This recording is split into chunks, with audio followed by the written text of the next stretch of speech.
Di ko maintindihan. Bakit hindi mo sinabi yung totoo? Bakit hindi mo sinabi na may taning na si Fedra at naaawa ka lang sa kanya dahil hindi mo siya maiwan? Kasi hindi naman ako hinayaan ni Rosalinda magpaliwanag ni hindi nga ako makasabat.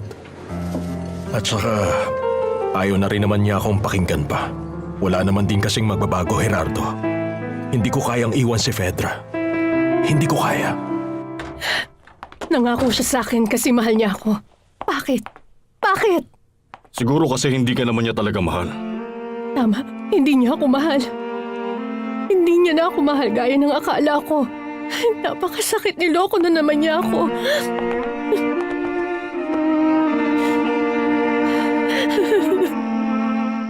Hindi po kayo pwedeng pumasok na walang permiso. Kailangan po kayo makausap si Valeria. Wala nakikinig sa akin kaya wala makakapigil sa akin. Tabi!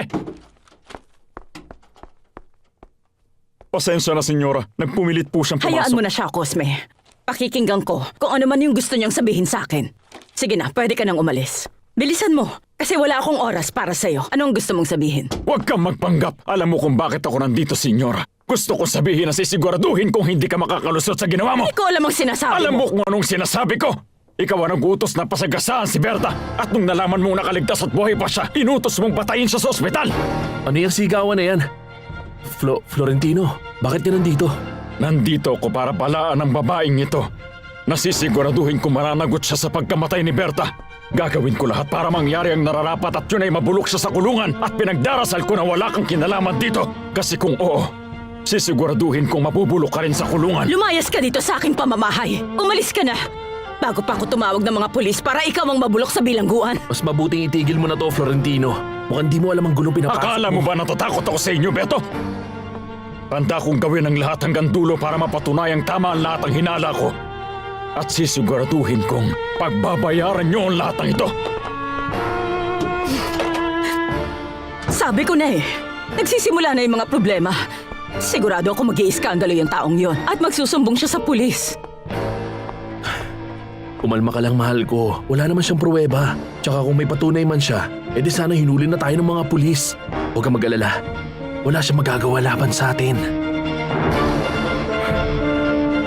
Pumasok ka, mahal ko. Hindi pa naman ako tulog. Gusto ko lang malaman kung kumusta ka. Mabuti.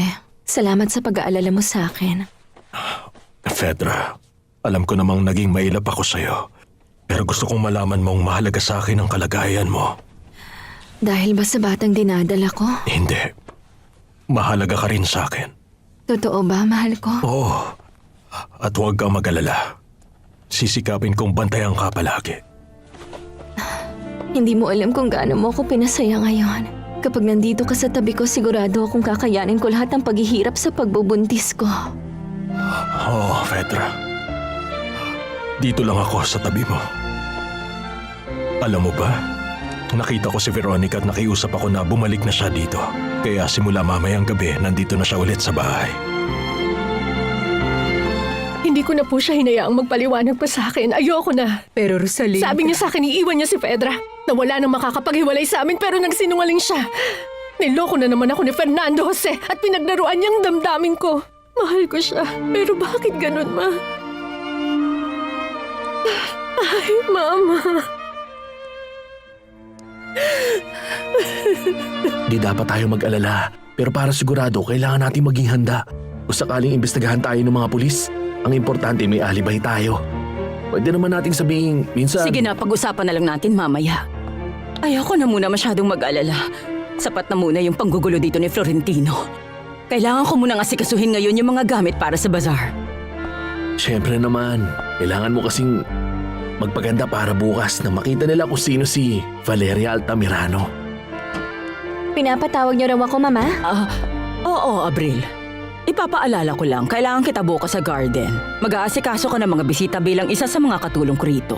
Kaya kailangan mong isuot yung uniform mo at ayusin mo yung buhok mo. Oo, Mama. Masusunod po. Siguraduhin mong mag-iingat ka at baka dahil dyan sa katangahan mo, matawag mo akong mama sa harap ng mga bisita ko. Naintindihan mo?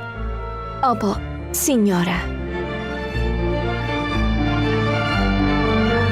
Kung kailan naman nakala ko magiging masaya na yung buhay mo, tsaka ka naman biglang nagkaproblema.